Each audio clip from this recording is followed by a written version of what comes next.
A 1952 Mickey Mantle rookie baseball card is currently up for auction, and it's already over $4 million. By the time the auction ends in August, it's expected to hit $10 million, making it the all-time highest drawing auctioned card in history. The Honus Wagner card sold not at auction for $5 million, so it's about to get passed by this Mantle card well before the auction ends. Mickey is one of the classic American heroes. Flawed, excellent. And his excellence was probably hampered by his flaws. He probably could have been the greatest of all time had it not been for his passion for alcohol and partying and hanging out with that Billy Martin. Bad influence, probably. And I don't think Whitey Ford was any much better. I mean, he's no Billy Martin. We watched Billy as a manager, and he was awesomely entertaining.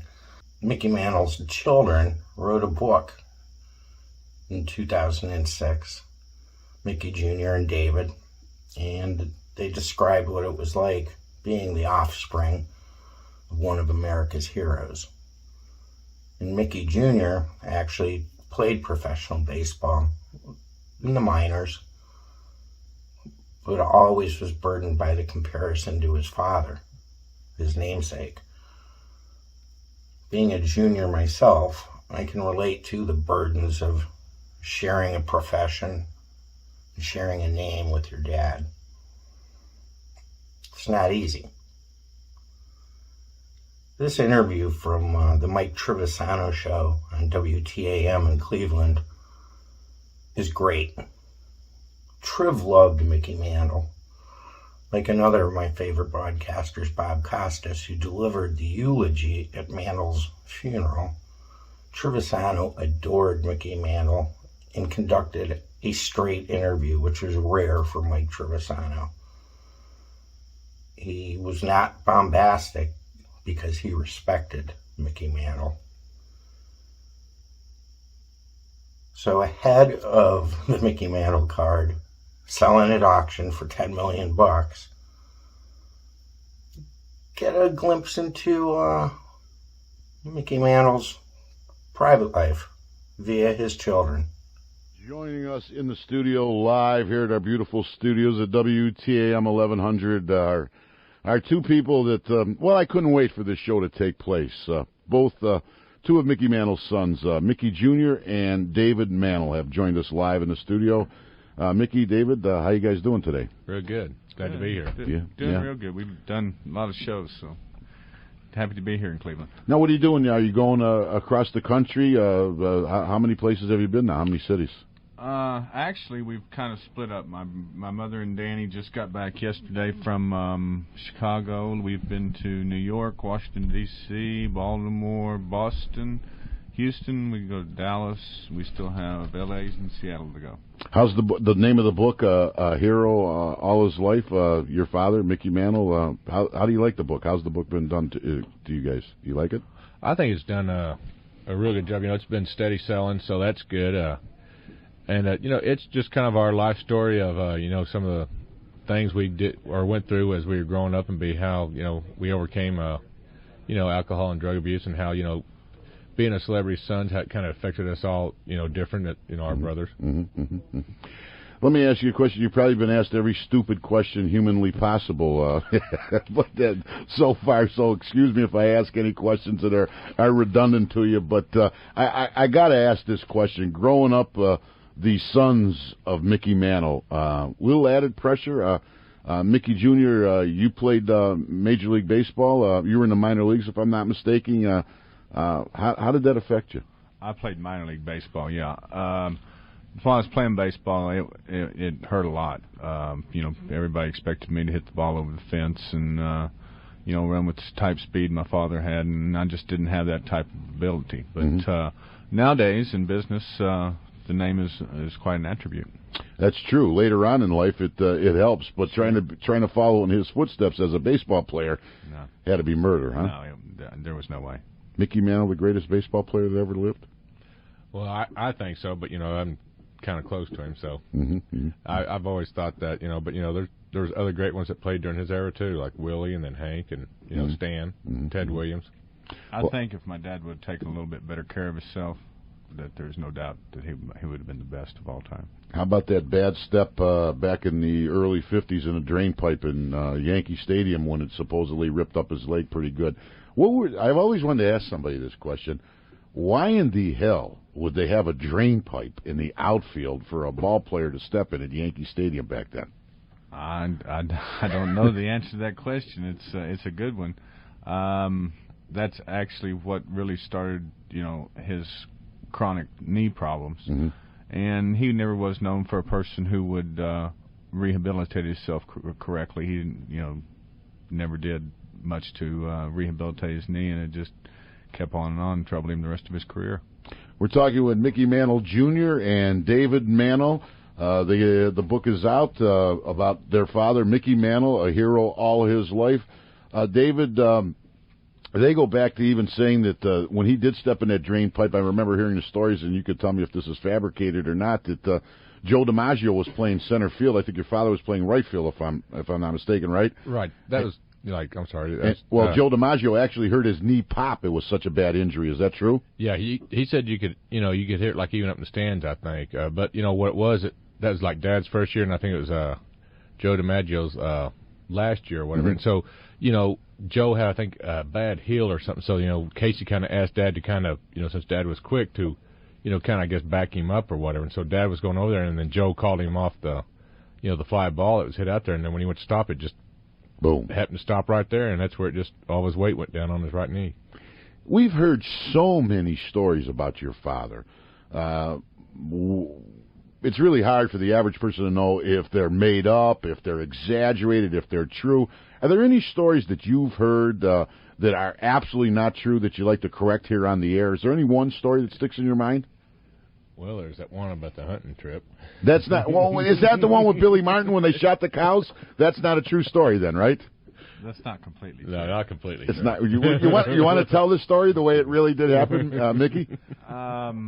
Actually, they had gone down. They did go down to this hunting lease to hunt, but that's about as far as the truth goes. That's just a story that my dad had told. They didn't shoot anybody. Well, as a matter of fact, they did shoot the mule, but because the mule was ailing and the man had it all of his life, he couldn't do it. Bring himself to do it himself. So my dad did shoot his mule, but the farmer asked them to shoot the mule. Yeah, and Billy didn't shoot any of the cows. Okay, so basically, then not that I wouldn't ever put it past Billy to shoot the cows. Hey, not to get off the story of Mickey Mantle here, but what was Billy Martin like? You guys had to know him pretty good, huh? Yeah, he was just like an uncle to us. A lot of the winters he would come home and spend the winter with us, actually. So we knew him very well. He was like an uncle. Really? Any other ball players that you guys were close to? Well, really, we get, up there back in August when we went for the dedication of the monument out in, at Yankee Stadium there. We got to see Phil Rizzuto again, of course, and that's the first time I think I ever saw Joe D in person. Mm-hmm. He was there that day, too, and to see him walk by, that was kind of a big thrill for me. He didn't have Marilyn Monroe with him, did he? No. We still see a lot of the players. We do baseball fantasy camps still. We started them with my father, and we use Hank Bauer, Moose Scourin, Jake Gibbs, John Blanchard. This year we're using Ron Guidry, Catfish Hunter. Yogi's going to be there for a week. Phil Rizzuto. That's in the book, too, right? There's pictures you guys in the book. There's pictures of the book. Yeah. We're sitting with David Mantle and Mickey Mantle Jr. here live in the studio. David, I got to say this to you. I mean, it's amazing how much you look like your father. I think, I hear it a lot, too, but, I kind of let my hair grow out a little bit, so I'm pretty sure that Dad wouldn't be too happy with that. But, it's funny, just in Oklahoma City a couple weeks ago, I was in there at a restaurant, and one of the waiters came in and goes, you remind me of, and it's funny because you hear people say it, and usually I won't say nothing back, I know who they're going to say, and it happens in New York a lot too. You'll be on an elevator or whatever, and the ball kept on, you can see people kind of just taking that double look at you, and they're going to say it, and you just kind of go, oh really? Well, thank you. don't take this wrong, but how was it? How was it growing up? How did your father treat you as a father? Now, he was a ball player. He was on the road a lot. He was gone a lot. How was it as Mickey being your father?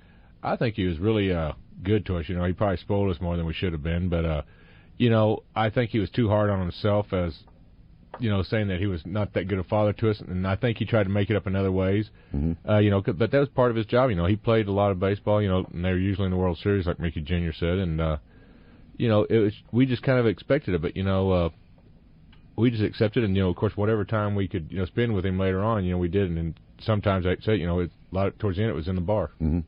Mickey, did you? Well, my father wasn't Ward Cleaver. Let's put it that way. Yeah,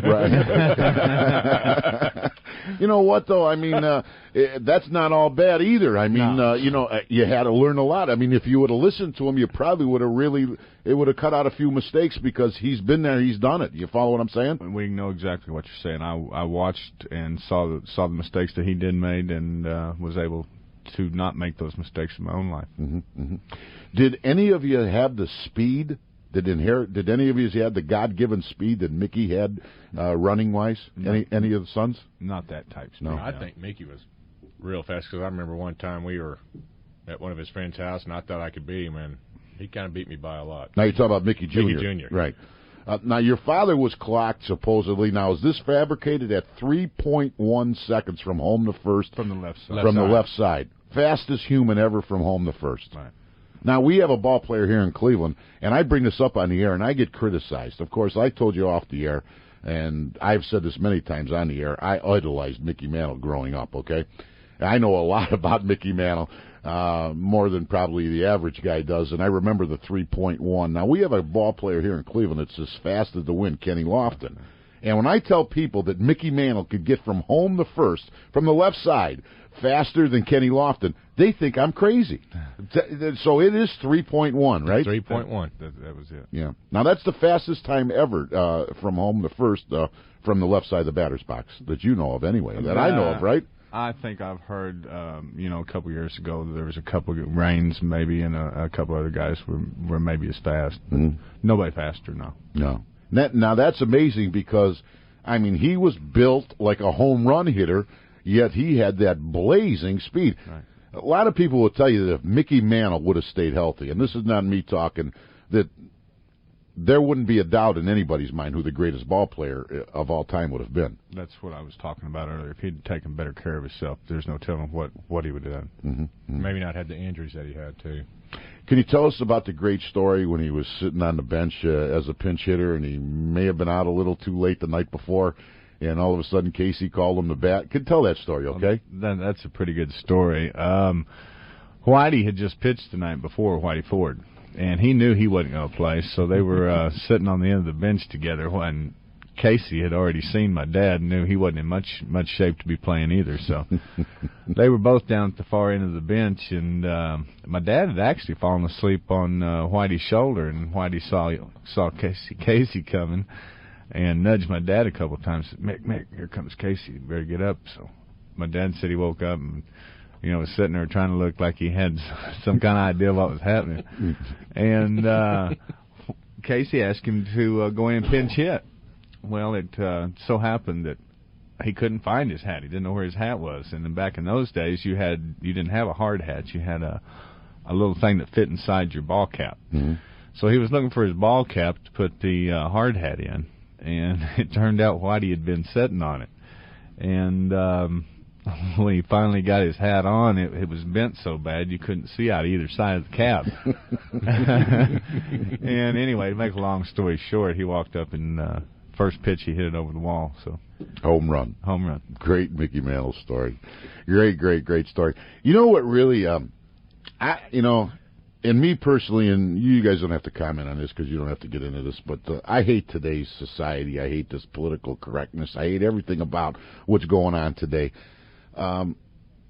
Your father back then, could you imagine if your father was playing today what the media would do to him? Well, what his lifestyle I'm talking about? Yeah. And yet he wasn't,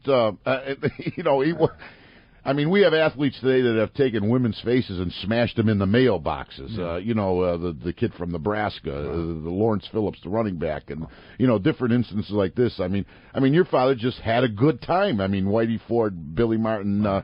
Could you imagine though if they were playing today, what the media would try to do to these guys?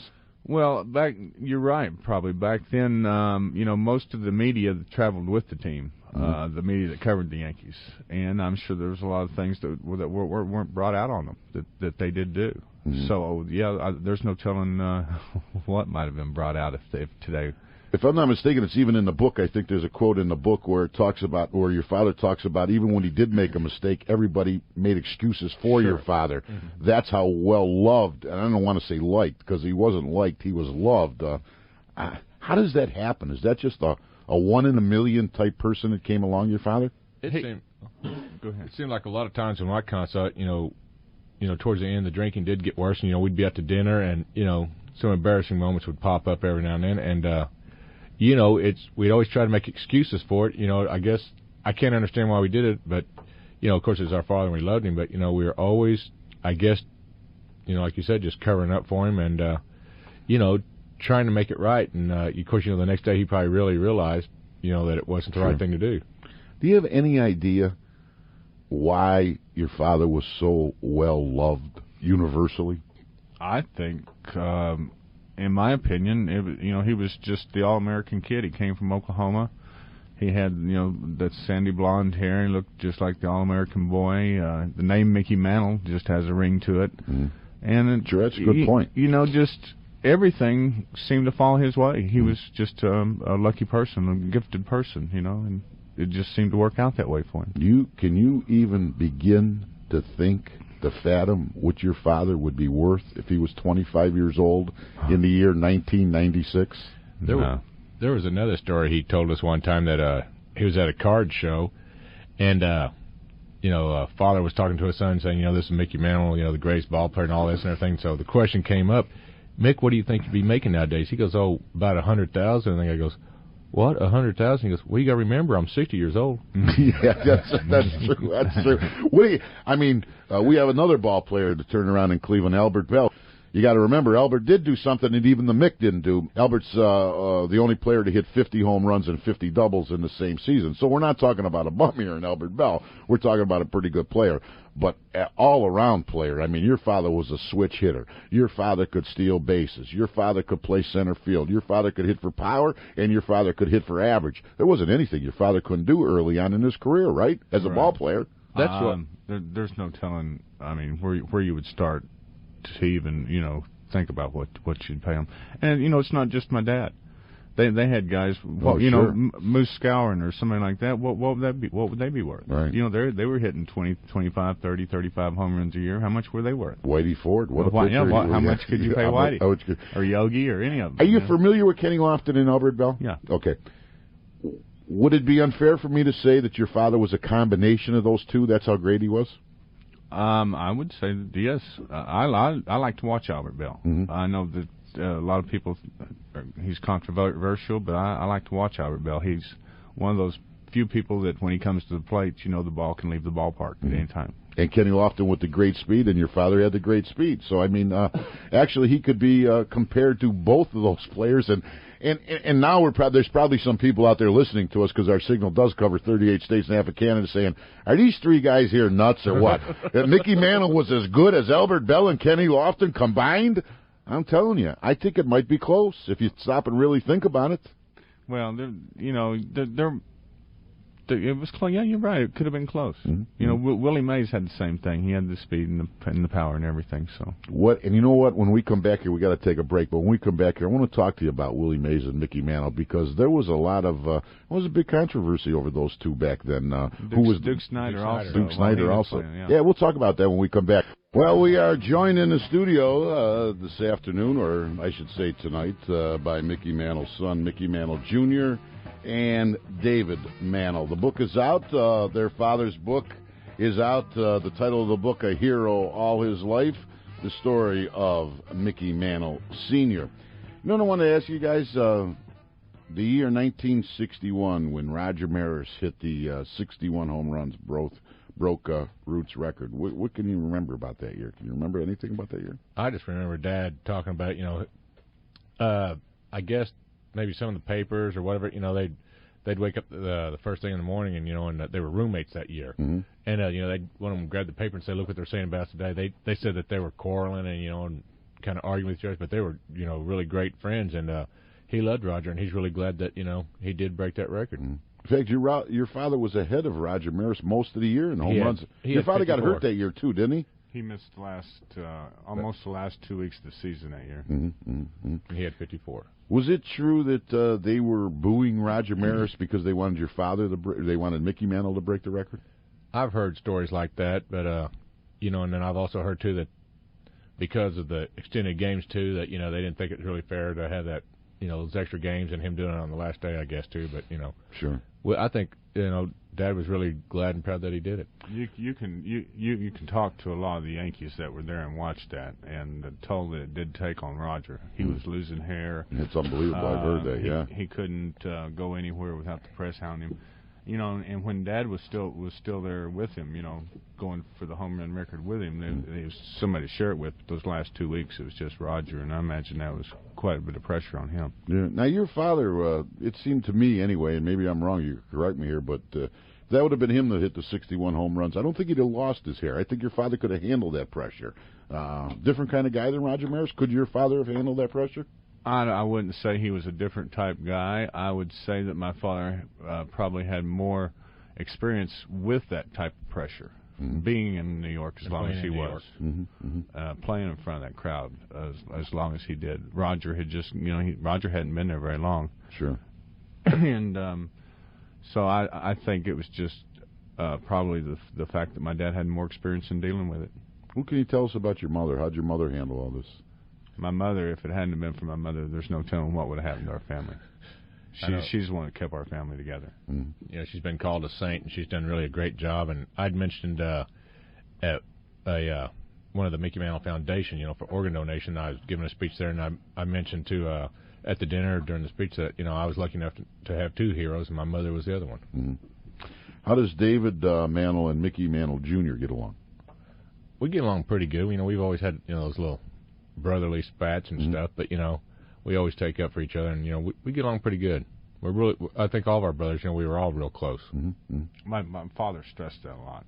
There was never really any favoritism shown toward one or another, and any time that he did see us quarreling or in a fight, getting ready to be in a fight, he'd yank us up before either one of us had a chance to yank the other one up. So he took care of that pretty well himself.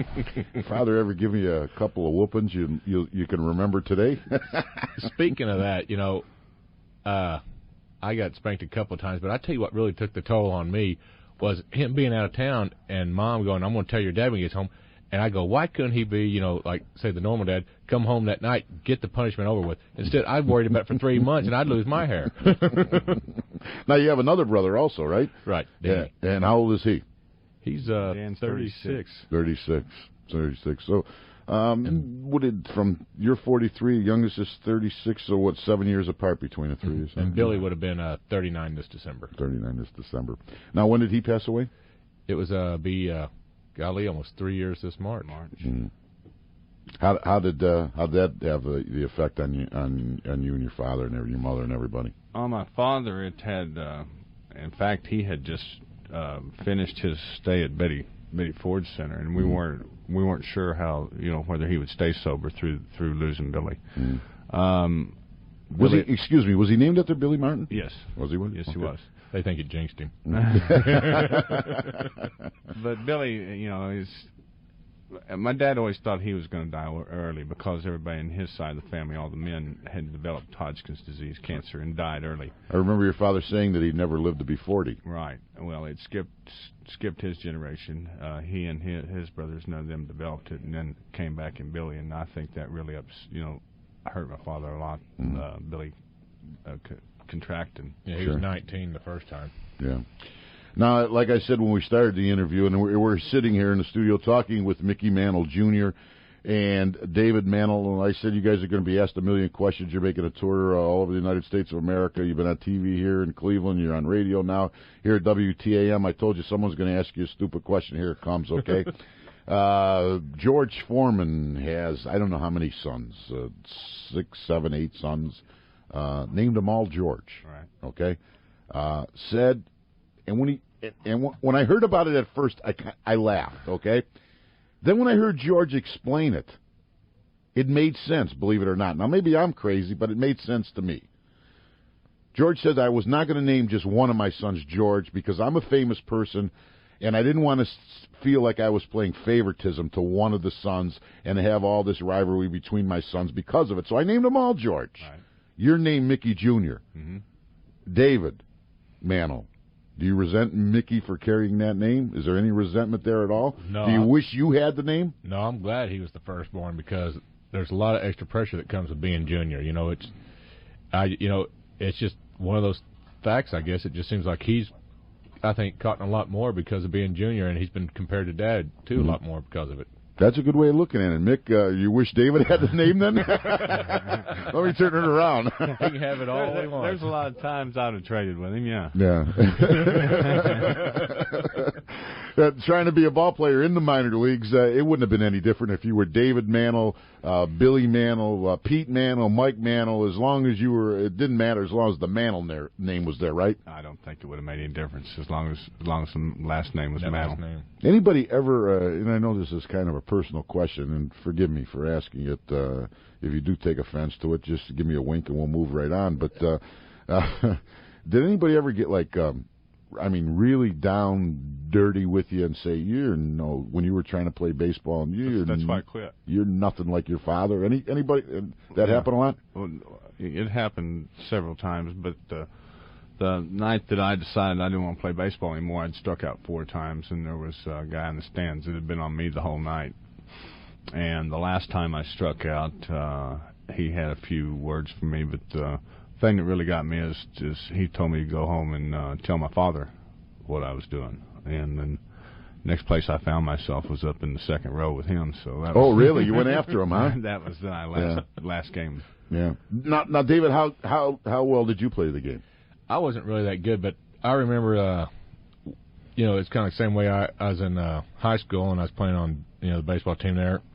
And I didn't know Dad was there because, he couldn't really watch from the stands and stuff, so he'd either, park down at the end of the field or something and stay in his car and kind of watch. But I came up to bat, and that was one of my bad days, and this pitcher up there was, strikes, and I was out. And, he started jumping up on the mound, and I struck out Mickey Mantle's son. I struck, and I just wanted to take that. Yeah.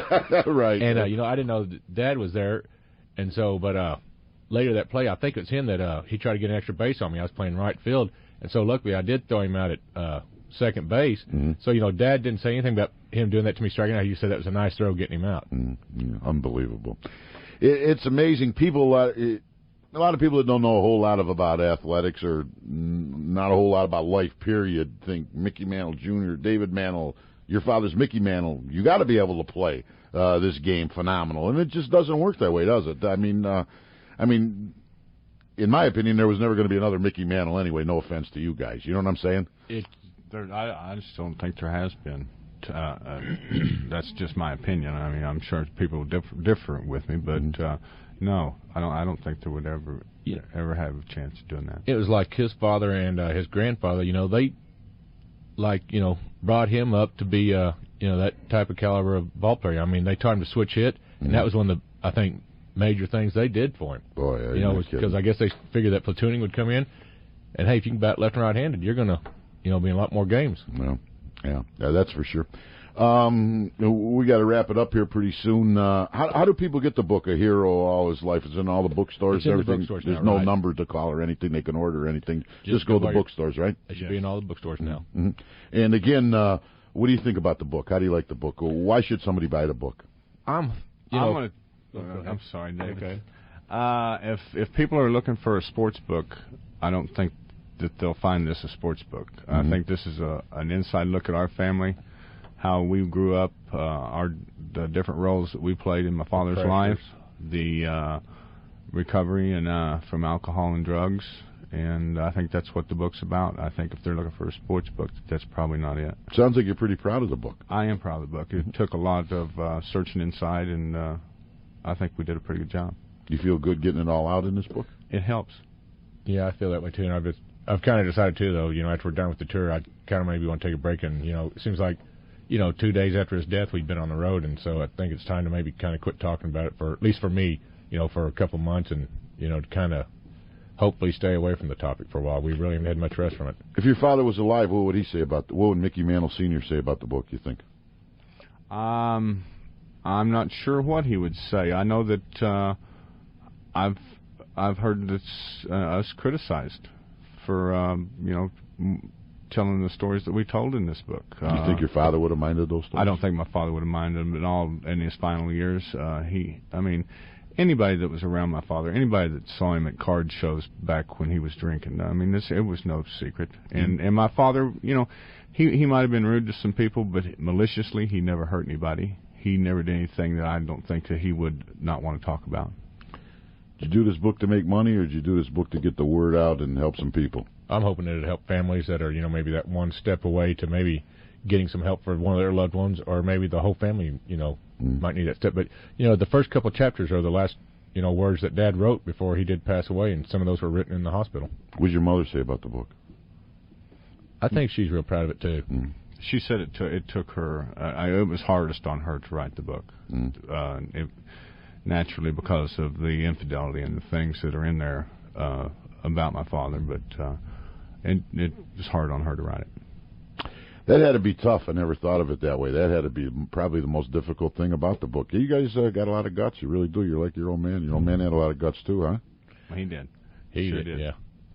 Hey, one question before I let you guys leave. All right. Dale Berra. Uh-huh. Were you playing about the same time he was playing, or was he a little younger than you?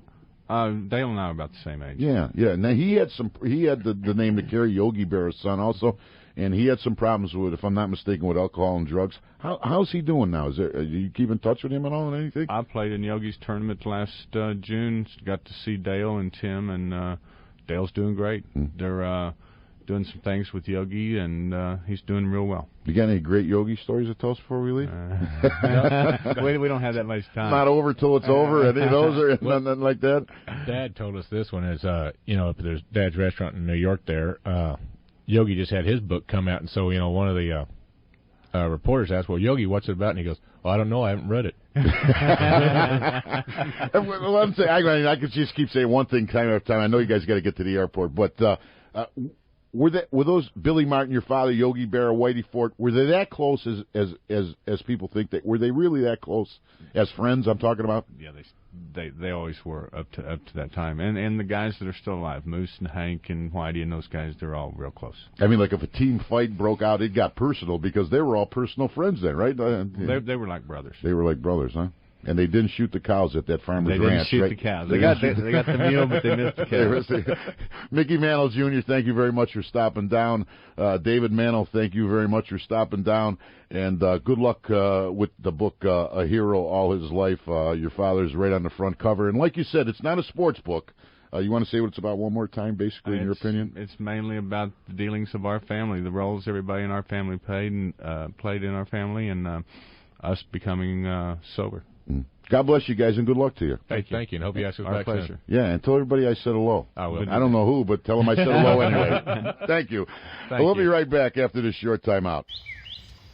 Thank you for watching Cleveland Live Music. If you like what you see, hit the subscribe button.